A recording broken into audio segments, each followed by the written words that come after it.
Story 1. Am I the a-hole for secretly planning on moving out despite my sister-in-law expecting to have her wedding at my place? I, 39 female, worked really hard at building my relationship with Ryan, 43 male. I accommodated him into my schedule, did things to help him feel loved and appreciated, and did my best to be a doting girlfriend. I'm ashamed to admit it, but after all I've done, I feel that I can't stand him. I don't even hate him, I'm just repulsed. I discovered that he's extremely immature and not in a fun-loving way. Whenever I point this out, he says he's like Peter Pan. This used to cause emotional distress, but I've passed that. He's a very controlling person who still thinks being mommy's little boy is some kind of an achievement.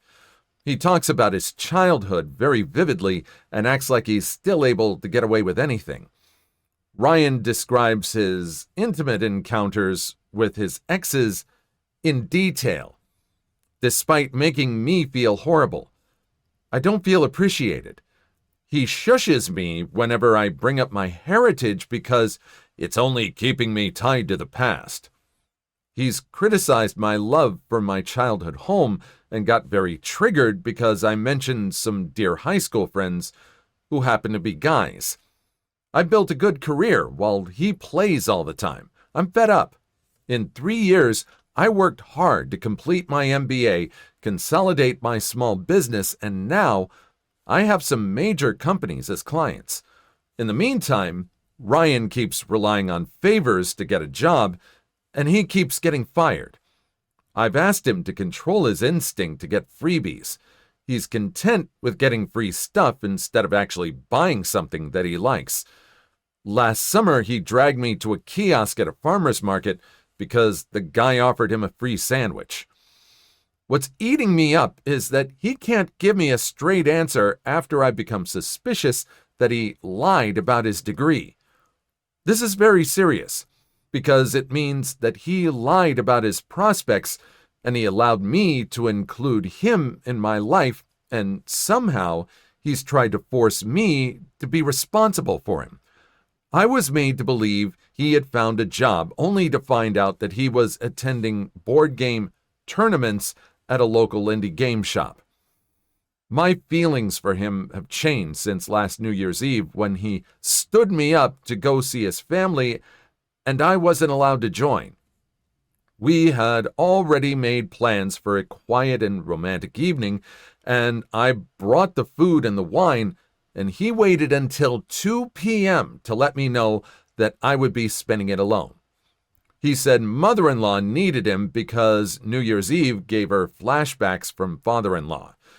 As background, father-in-law left in the 90s and married his mistress in the 2000s. I felt horrible.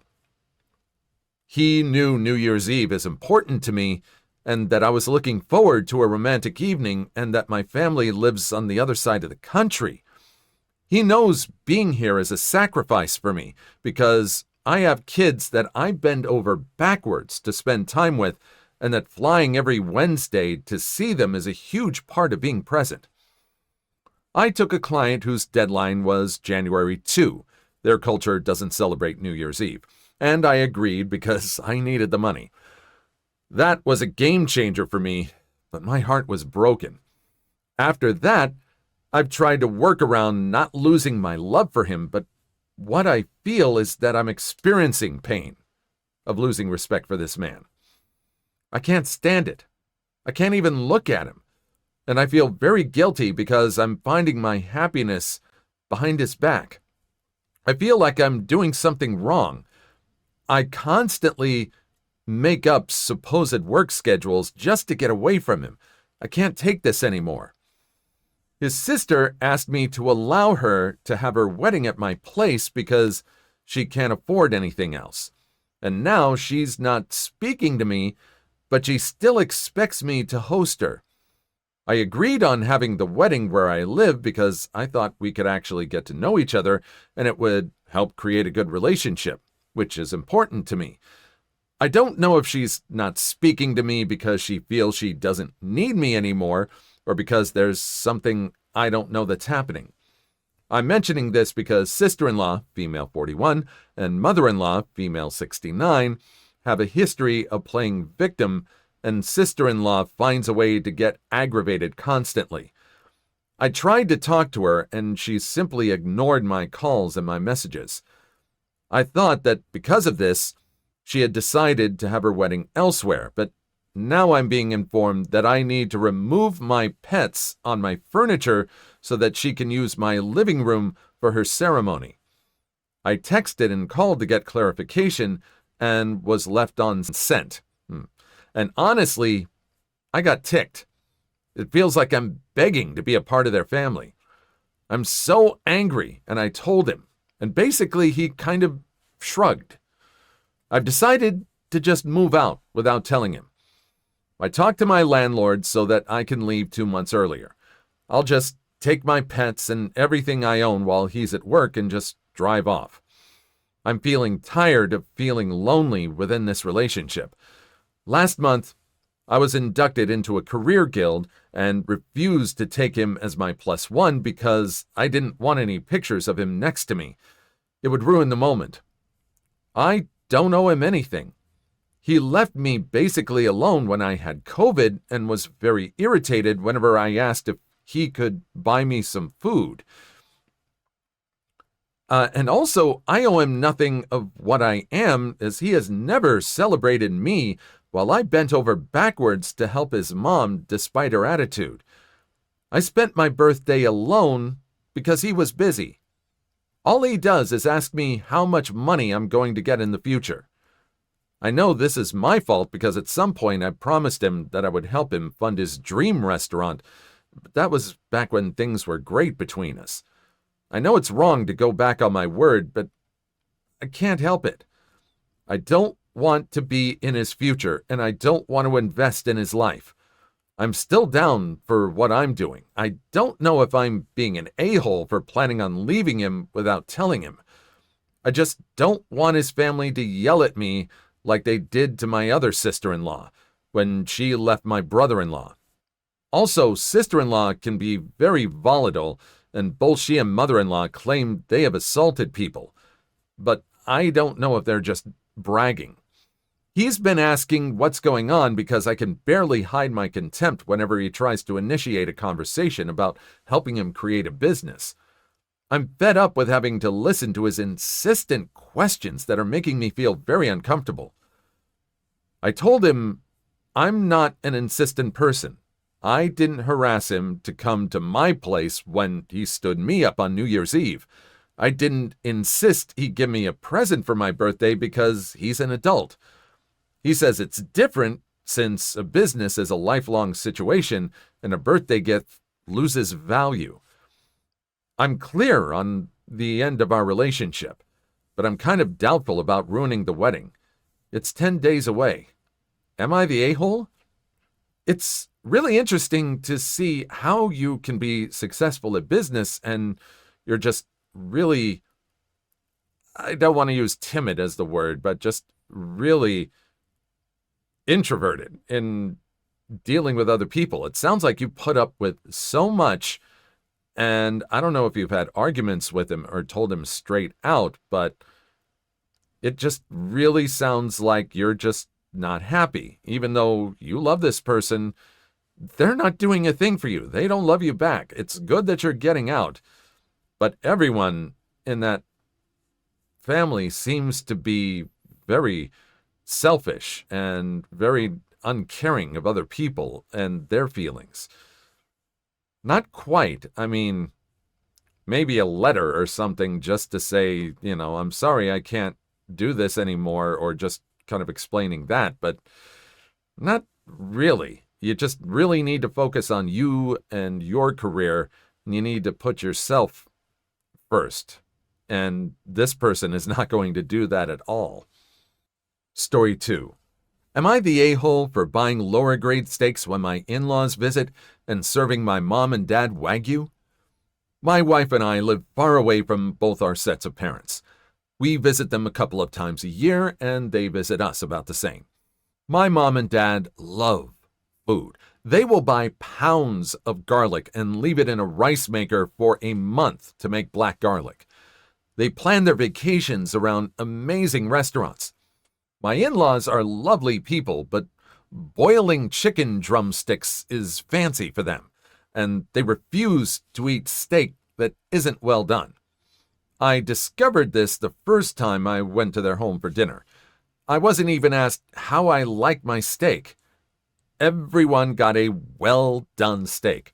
It took me years to convince my wife to try a medium rare steak. Now she loves them. I bought some beautiful prime steak for them when they came over when we moved in together. I made them medium well, and I perished a little inside. Her dad took it back to the grill and destroyed them. So now I buy select grain meat. I've been buying some excellent quality Wagyu for when my parents visit. Not every single time, maybe once a year. My wife says I'm being an a-hole by not treating both families the same. I don't think I should waste money on great food for them when I know how they'll treat it. Have they said anything about the select steaks that you buy for them?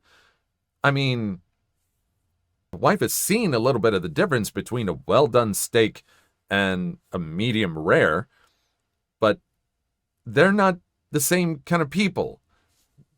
Do the wife's parents travel to go to amazing restaurants? It's two different people, so you're treating them according to their likes and stuff. If they're fine with the select steaks, I don't see the problem with it. They probably wouldn't appreciate the Wagyus. I don't think it's being an a-hole at all. You're just catering to their different styles. Story 3. We're picking all the grapes. My parents rent a house on a 1/4 acre of land. The land with rows of grapes is not being rented to my parents, but the landlord lets us pick them and juice them every year. The only access to the grapes is through the land my parents rent. Before my parents moved in, this old lady, Maureen, used to pick the grapes with her family and juice them. As a side note, Maureen has her own grapes, but she likes to use our landlord's grapes too because previous tenants did not. Every fracking year, it's a battle to make Maureen wait to pick grapes so we can pick a share. The landlord has been clear that we get first dibs on the grapes because we're his actual tenants.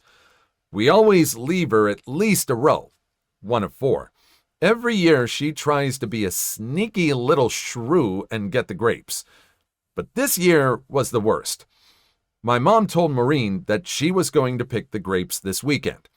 Well, this weekend came and went without being able to pick grapes.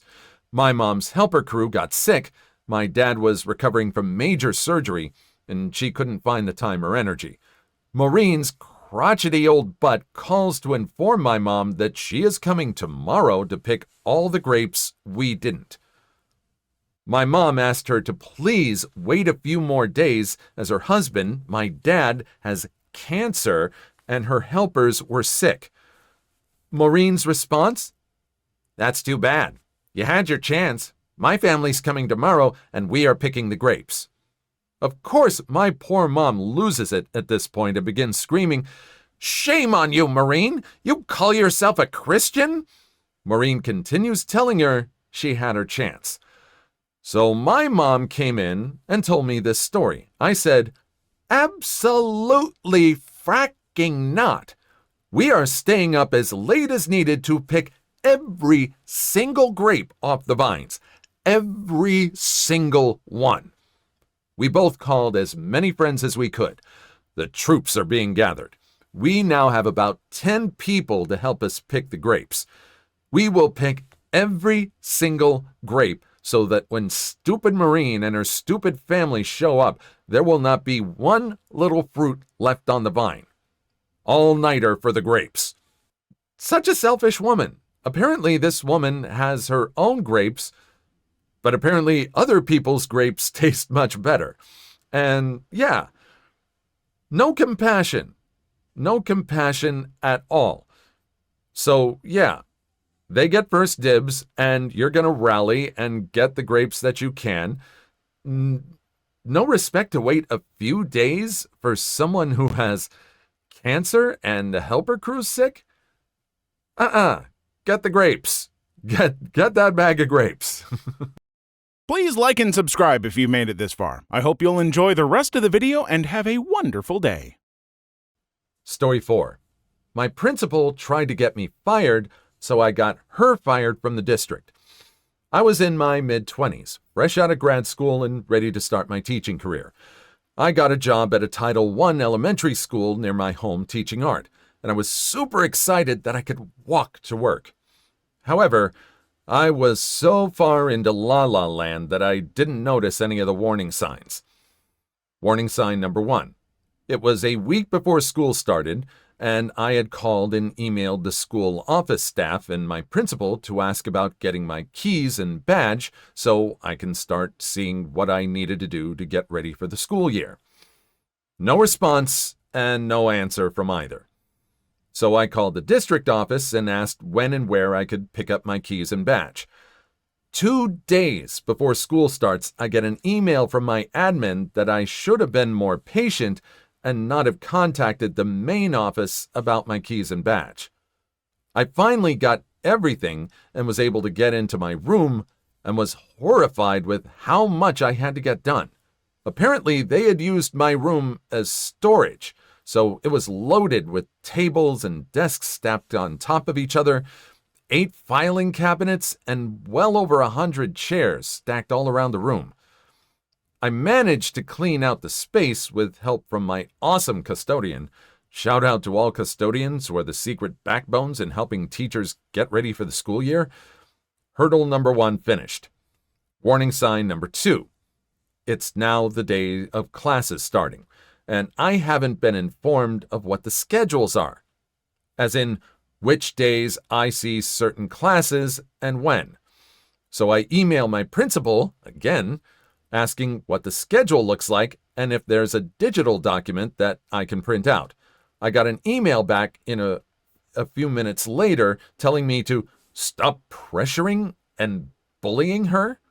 I replied, sorry if I was making her feel that way, but it would be nice to know what classes I had and when. This leads to warning sign number 3. It's 8:10 a.m., not 10 minutes after school started, and I finally get my schedule, only to find out that I have 2 classes at the same time. I note my school isn't huge, but we still had 14 classes serving kinder through 6th grade, so I was having at least 46 kids in one classroom by myself. Moreover, I had 7 45-minute presentations a day and saw every class every day of the week with only a 30-minute lunch. My lunch was when I was on my lunch duty. I asked my principal if there was any way we could adjust the schedule, so I had time to plan and get the classroom ready for the next class and wouldn't lose instruction time getting things ready as the new class was coming in. I got yelled at by her from a class waiting outside saying it was my first year teaching and I didn't know what I needed and needed to just deal with it. Well, I decided not to just deal with it, and I read the teacher's contract for the district. Come to find out, we had a section about classroom size. It stipulated that if you had a class over 30 students, you got to have an educational assistant to help you with the class. I brought this up with my principal after a month and a half of struggling and was, you guessed it, denied and told there was no money in the budget and I would have to make do without it or quit. Mind you, I'm stubborn and determined to make things work with what little I have.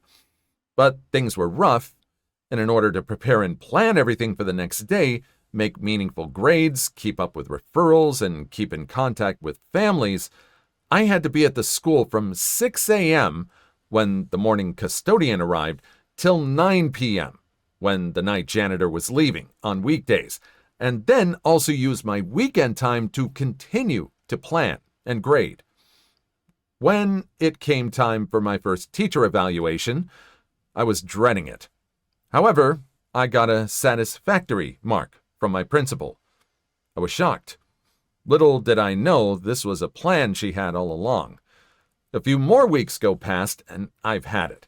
I talked with our union about the double classes and said it's not sustainable, and a classroom my size can't safely fit more than 30 students, let alone 46 students. And they said they would handle it.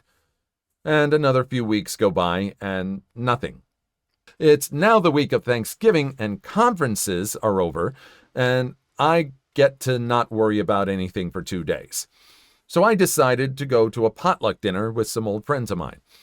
So here is the best part, and maybe the part that saved my career and even maybe my sanity. I was talking with one of my old acquaintances and his new husband about what teaching job I landed and how the school year was going. I let it slip that even though my students were amazing and had such creative minds, it's frustrating to me that I don't have the time to give them that they deserve, and with 2 classes at once, it's hard to get around to everyone in the class in just 45 minutes. I noticed the husband raise his eyebrow and ask me what school I worked at. So I told him. What harm could it do? Ladies and gentlemen, and everyone in between, little did I know I was talking with my principal's supervisor. I found out the next Monday when my admin stormed into my room at 8:05 a.m. to scream and yell at me, threatening to fire me and make sure I never work in education again. I was shocked and confused at the same time. However, later that week, at our staff meeting, we talked about a change in the schedule and how only one class would be in my class at a time for an hour now. And I would only see them twice a week instead of all 5 days. It was magical. The kids were happier. I was calmed, was able to help each individual student if they needed it, and was able to plan enough throughout the day so I could leave at 4 p.m. Sad to say, my happiness didn't last forever. I noticed my principal stalking my room and coming in non-stop to observe me. It was awkward. I also had a few of my very extroverted students come in quiet and unable to focus on work. But when I asked them if everything was okay, they would burst into tears and say, "I don't want you to go." Being confused, my response was always, "Oh, student name, I've absolutely no intentions of going anywhere. You're all the best students a teacher could ever ask for," which would cheer them up for a while, but then they would come in next week upset again. It all clicked when the day before we left for Christmas break. My principal came into my room with one of her minions, who was our building union representative, to tell me I was being put on a teacher support plan. This plan was to evaluate whether or not my contract with the district would be up for renewal at the end of the school year. I was shocked, and my union rep just snickered and walked away giggling with our admin. I felt sick and abused, unable to feel any emotion. It wasn't until I got home and read when this plan was detailed that I saw red. I had hit my breaking point. This is when I started to formulate a plan of revenge. Some things to note. Our principal liked to come into school whenever they felt like it. She would be there anywhere from 7:45 a.m., or our actual contract hours, to as late as 9:30 a.m. She once showed up at noon without telling anyone. I also knew that she had kept renewing a certain after-school care contract that wasn't free to families, but they got money from the district to offer it for free. I also knew that this person running an after-school care was dating and living with our principal. So during winter break, my acquaintance and his husband called and asked if I was free to get drinks over the holidays. I love a good cocktail, and I needed some hard liquor. When we met up, I wanted to talk about anything other than school stuff. I just wanted to keep my mind off of school drama. But the new husband brought up if things were better after he had talked about the double classes. This was when I found out that he was her boss. I asked, "What do you mean you talked to my principal? How do you know her?"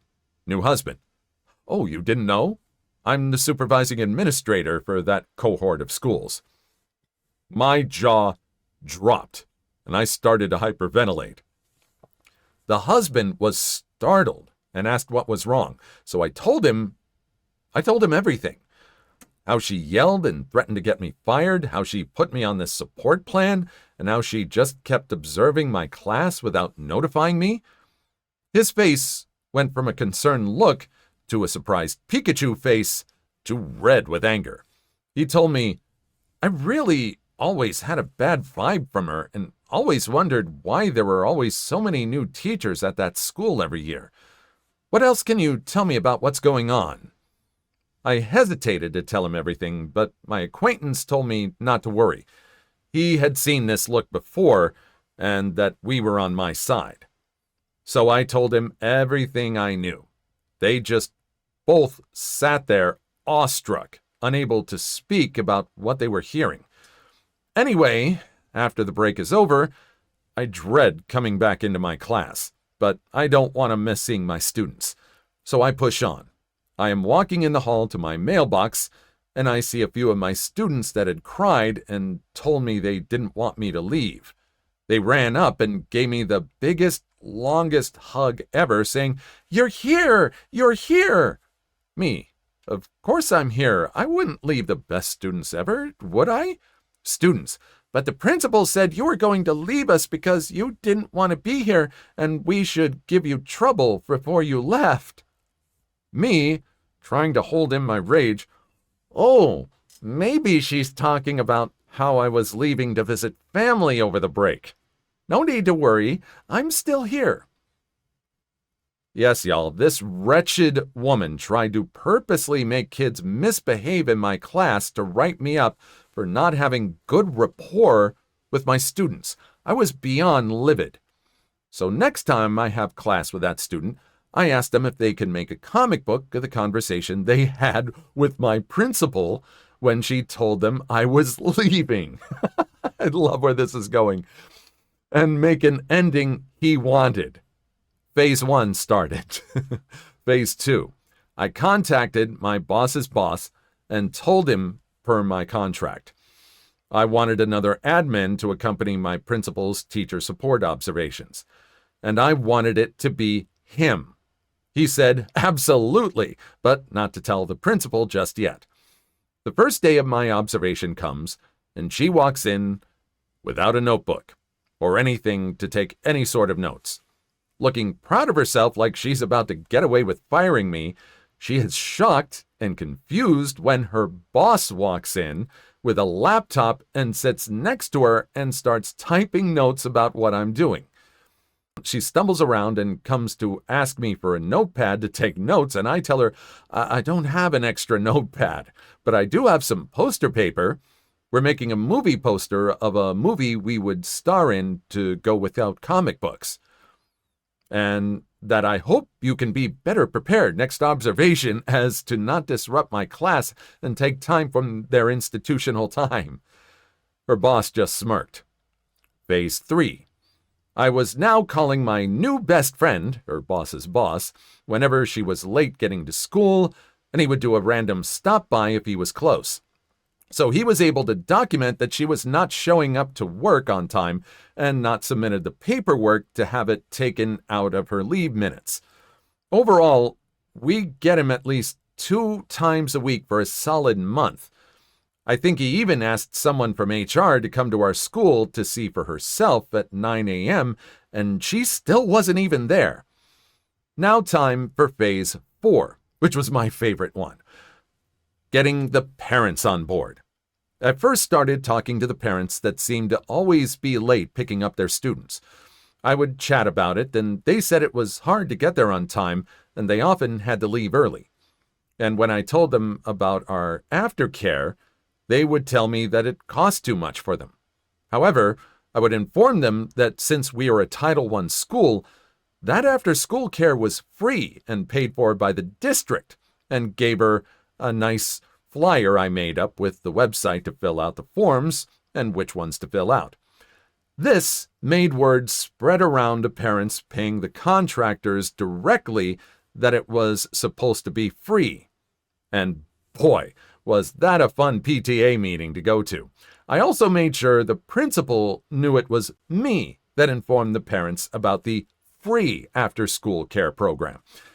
After this, there were countless investigations at our school, with head administration from the central office stopping by our school, auditors, and our union finally got involved and tried to play the heroes or victims of the incident.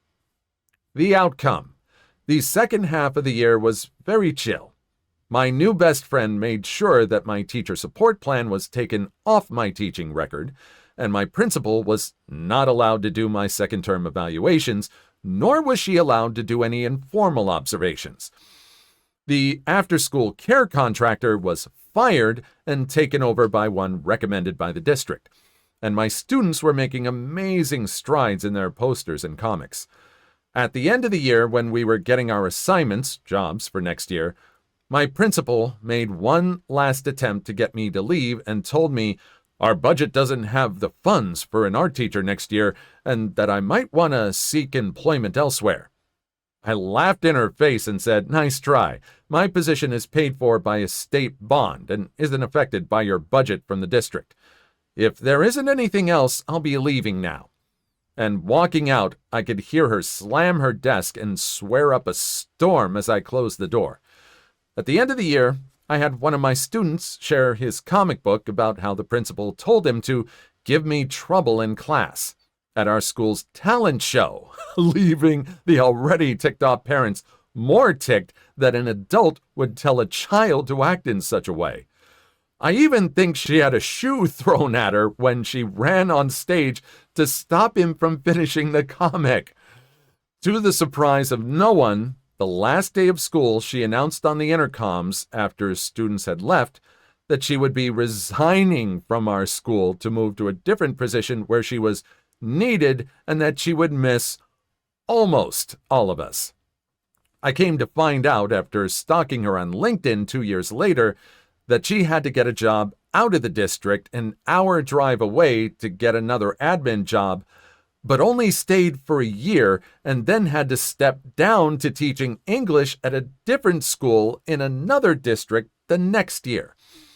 And for those of you wondering how my students' comic books ended, well, the art hero rallied the students against the angry principal to make her see the error of her ways, but the angry principal could not become happy, so she left, and the power of happiness filled the school once again. It's a great story. It's great, but it's unfortunate that it all came about because she met the right person at the right time. It's really a shame that the union didn't have any power in this situation. I wonder what it was that made the union unable to do anything. Did the principal have some sort of dirt on the union or something? And yeah, it's great that they met the right person at the right time, but it's really great that it's just a classic villain story. It is like a comic book. This was such a cartoonish villain, just being evil for the sake of being evil, it seems like. Please leave your story in the comments. I would love to make a video on them in the future. Also, don't forget to like and subscribe.